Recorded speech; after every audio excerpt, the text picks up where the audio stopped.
In the beginning there was no earth, no sky, no stars, only an endless, silent void, and from that dark nothingness the gods spoke. But these were not the gods of Greece or Rome, not Odin or Thor.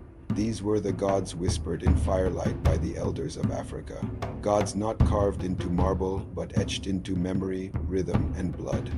Their names traveled not through scrolls, but through drumbeats, dances, and the hush of the savanna wind, names like Orisha, Mawu, Nyame. They ruled not from Olympus, but from rivers, forests, thunder, and sky, and yet many today have never heard their names. Why? Why have the ancient faiths of Africa, older than some empires, deeper than some oceans, remained hidden, distorted, or forgotten? Before maps had borders, before the world looked away, tonight we journey into that silence where memory becomes myth, where myth reveals a buried truth. We begin in the dense, humid heart of West Africa long before colonialism. Among the Yoruba people of what is now Nigeria, the world began not with a bang but a divine mission. Olodumare, the supreme being, sent down a god. Obatala, they feel pride, they fail, just like us, carrying a snail shell, sand, a white hen, and a palm nut. Obatala descended from the heavens on a chain made of gold. He poured the sand over the watery chaos below. The hen scattered it with her feet.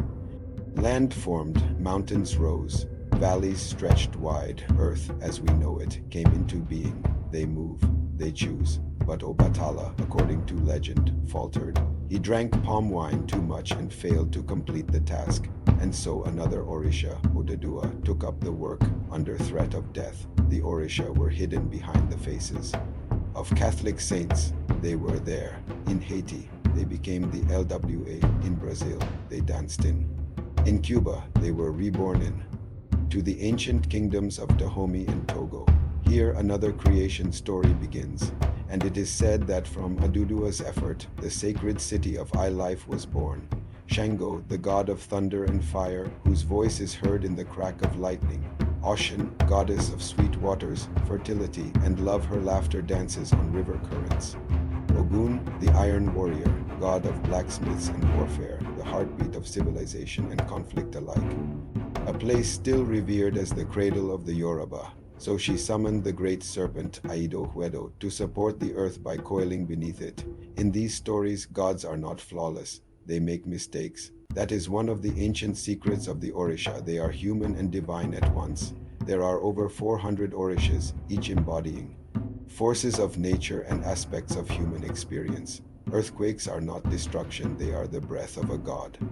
These are not distant gods. They are not passive observers. They were memory, reality, a sacred code written in metaphor and nature.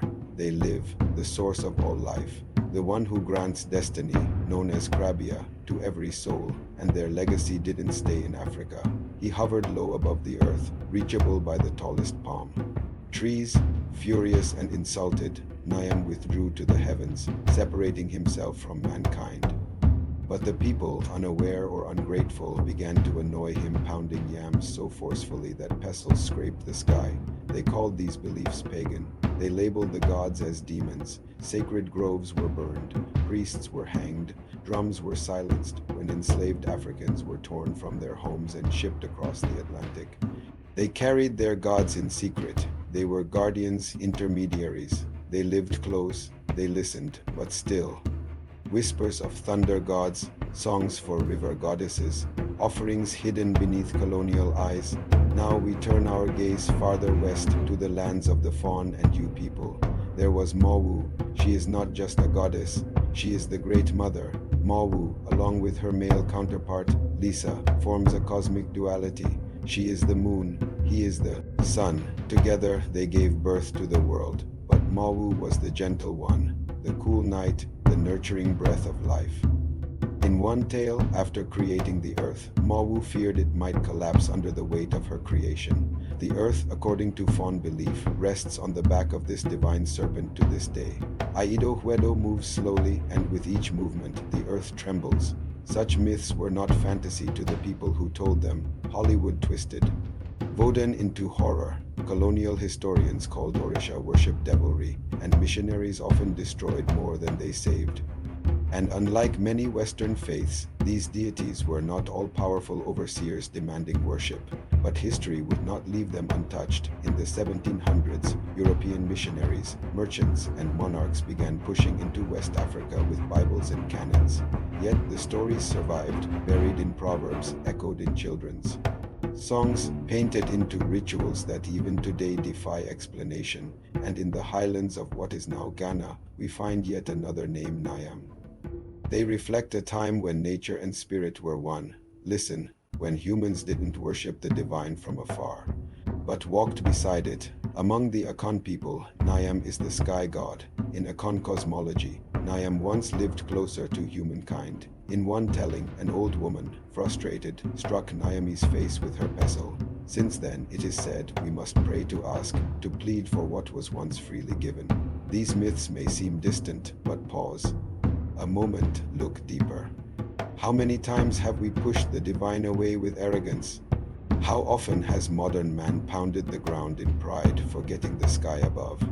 It's not just a myth, it's a warning. Now here is where the story twists again. In recent decades, as African nations emerged from colonialism, some began to reclaim their spiritual pasts. In Nigeria, shrines to Ogun are once again being built.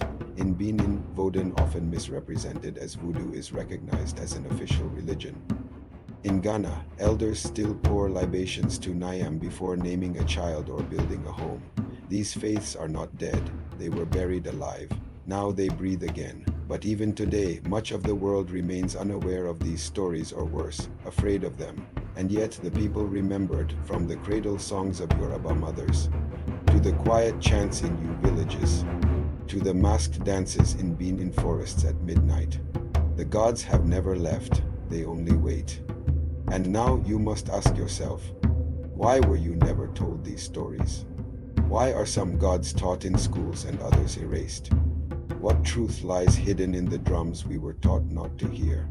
These ancient faiths, Orisha, Mawu, Nyame, are more than myth. They are a mirror. So tonight, perhaps, the rivers still whisper to ocean, the sky still trembles with Shango's voice, and somewhere in the sacred silence, Mawu still cradles the moon. This is only the beginning. The forgotten gods of Africa are many, but what of the Dogon? What of the ancestors of Nubia? What of the whispered rites of the sand people beneath desert stars? That, dear listener, is a story for another time. If you found this journey powerful, if it stirred something ancient in your bones, don't let the story end here. Like, subscribe, share your thoughts below, and join us next time on History Off the Map, where the past is never really past, and the silence still speaks.